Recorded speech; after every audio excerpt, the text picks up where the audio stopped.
नमस्कार दोस्तों। आजकल मैं देख रही हूँ कि आए दिन किसी न किसी की न्यूज़ आती रहती है कि वाइफ ने हस्बैंड को मारा या हस्बैंड ने वाइफ को मारा, इसने उसकी जान ख़त्म कर दी, इसने उसकी जान ख़त्म कर दी। इसका मतलब है कि ये लोग शादी के लायक हैं ही नहीं।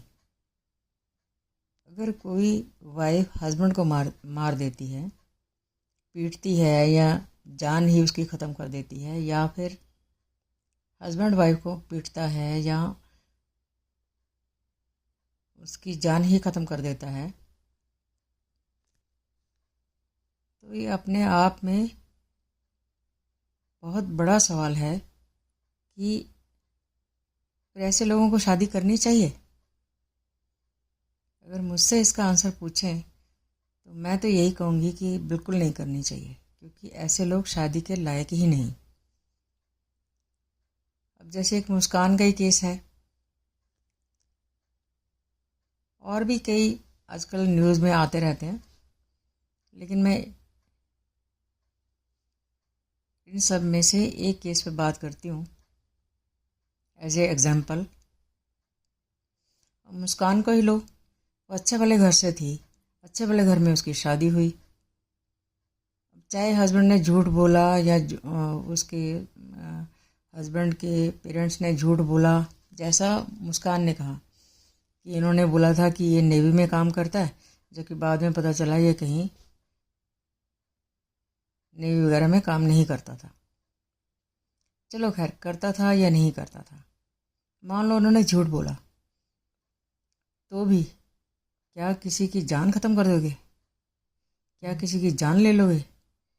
ठीक है, आपको बुरा लगा होगा, आपको फ्रस्ट्रेशन हुई होगी, आपको बहुत गुस्सा आया होगा, पर इतना गुस्सा, वो भी आउट ऑफ कंट्रोल, कि इतना गिर गए आप कि उस बंदे को ही ख़त्म कर दिया आपने।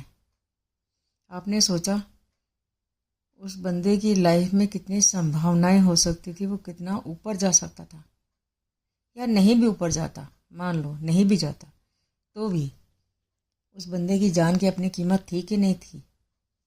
उस बंदे की अपनी लाइफ थी ना। उसको उसकी लाइफ को ख़त्म करने का आपको हक था क्या? किसी की जान को ख़त्म करने का हक तो हमें होता ही नहीं, किसी को नहीं होता। अगर किसी को दे सकते हैं तो ज़िंदगी दो, अगर किसी को दे सकते हैं तो उसकी जान बचाओ, ना कि उसकी जान ख़त्म कर दो जबकि उसकी अच्छी भली लाइफ चल रही थी। क्या आपने उस बच्चे का सोचा जिसके बाप को इस लेडी ने ख़त्म कर दिया? उन माँ बाप का क्या, जिन लोगों ने इतनी उम्मीदों से उस बच्चे को बड़ा किया? और वो बंदा जो अपनी फैमिली के लिए इतनी मुश्किल से या इतनी मेहनत से पैसा कमा रहा था, और उसको पता भी था कि मेरी वाइफ किसी के चक्कर में फंसी हुई है, उसके बावजूद वो पैसा दे रहा था कि घर के खर्चे के लिए, बच्चे के लिए और इस वाइफ के लिए। तो क्या यहाँ सोचने की ज़रूरत नहीं है? क्या ऐसी लेडी शादी के लायक हैं? मैं ना तो किसी गलत लेडी का साथ देना चाहती हूँ, मैं ना तो किसी गलत लेडी का साथ देना चाहती हूँ, ना किसी गलत आदमी का साथ देना चाहती हूँ, क्योंकि मैं किसी गलत का साथ नहीं देना चाहती, किसी गड़बड़ में किसी का साथ नहीं देना चाहती। अगर बंदे को खड़ा होना हो या मुझे खड़ा होना हो तो मैं सही के साथ खड़ी होंगी ना, गलत के साथ क्यों खड़ी होंगी? तो इसका मतलब ये नहीं कि मैं लेडी हूँ तो मैं लेडी का साथ दे दूँ, चाहे वो गलत भी हो। अगर मैं आदमी होती तो मैं आदमी का साथ दे दूँ, चाहे वो गलत भी हो। नहीं, मैं आदमी होती तो भी, मैं औरत हूँ तो भी, मैं गलत लेडी का साथ नहीं दूंगी, मैं गलत आदमी का साथ नहीं दूंगी। मैं दूंगी सिर्फ सही चीज़ का साथ, कि जो एक्चुअली होना चाहिए, जिससे मैं किसी की लाइफ को ऊपर ले जा सकूं, ना कि उस बंदे का या उस लेडी का या उस आदमी का जो ऊपर बढ़ने का चांस था उस चांस को जो ख़त्म कर दे, चाहे फिर वो आदमी हो या औरत हो, या चाहे वो आदमी हो या औरत हो, किसी के बढ़ने का या किसी के लाइफ में आगे जाने का वो चांस ही ख़त्म कर दे, उस बंदे को ही ख़त्म कर दे, या उस किसी लेडी को ही ख़त्म कर दे, मैं उसका साथ नहीं दे सकती, देना चाहिए भी नहीं। मैं सही का साथ तो दे सकती हूँ, गलत का साथ नहीं दे सकती। इसलिए मैं सही आदमी का हमेशा साथ देती हूँ, गलत आदमी का कभी साथ नहीं देती। सही औरत का मैं हमेशा साथ देती हूँ, गलत औरत का मैं कभी साथ नहीं देती, देना चाहिए ही नहीं। तो मेरे लिए आदमी औरत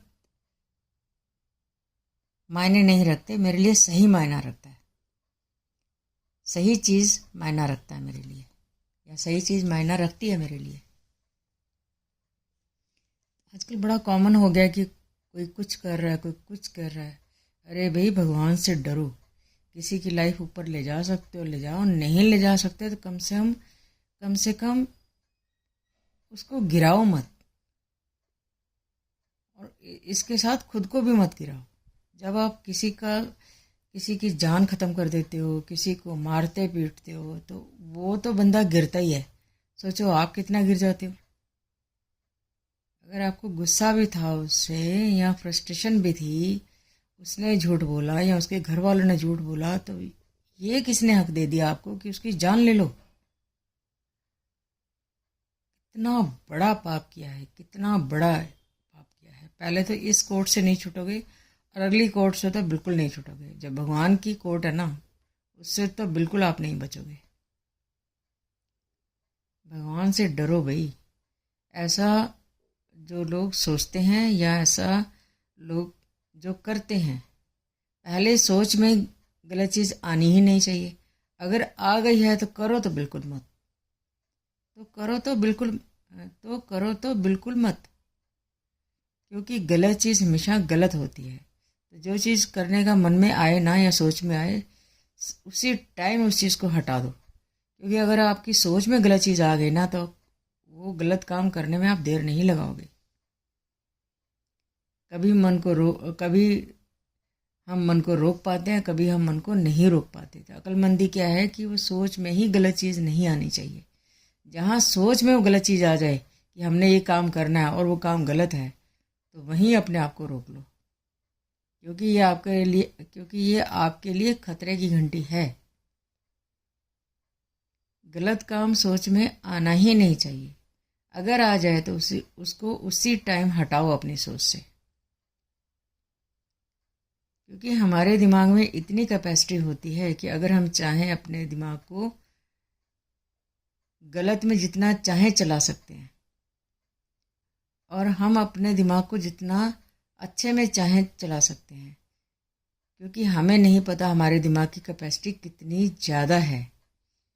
अगर हम गलत में चलाएंगे तो बहुत गलत में जा सकता है, हम सोच भी नहीं सकते, इतना ज़्यादा गलत में जा सकता है। और अगर हम उसको सही में चलाएंगे अपने दिमाग को, तो इतना सही में जा सकता है, हम सोच भी नहीं सकते, उसकी लिमिट का हम अंदाज़ा ही नहीं लगा सकते। तो फिर क्यों नहीं अपने दिमाग को हम अच्छी चीज़ों में लगाएं, गलत में क्यों लगाना।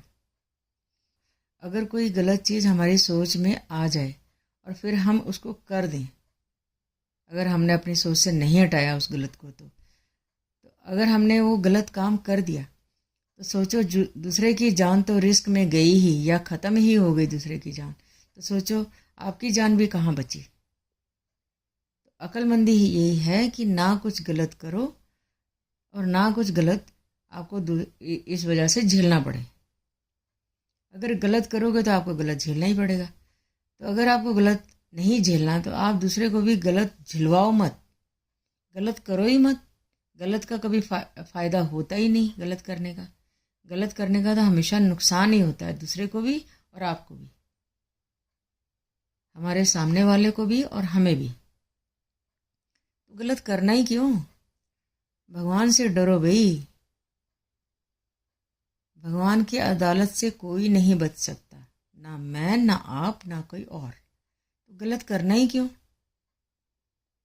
तो जहाँ सोच में आने लगे कि ये हमने काम करना है, या हाँ मैं ये काम कर सकती हूँ या कर सकता हूँ, और वो काम गलत है, उसी टाइम अपने आप अपनी सोच से उस चीज़ को हटाओ। क्योंकि ये आपके लिए फिर बहुत बड़ा अलर्ट है। अगर यहाँ नहीं समझे तो फिर आप बहुत गलत कर जाओगे, जो आपके लिए भी नुकसान, दूसरे के लिए भी नुकसान, बल्कि आपकी तो ज़िंदगी खराब होगी ही होगी। दूसरे की आप और ख़राब कर दोगे, या दूसरे की ख़राब करोगे तो आपकी ख़राब हो ही जाएगी। ऐसा काम करना क्यों? लाइफ की कीमत समझो, दूसरे की लाइफ की भी कीमत समझो और अपनी भी लाइफ की कीमत समझो।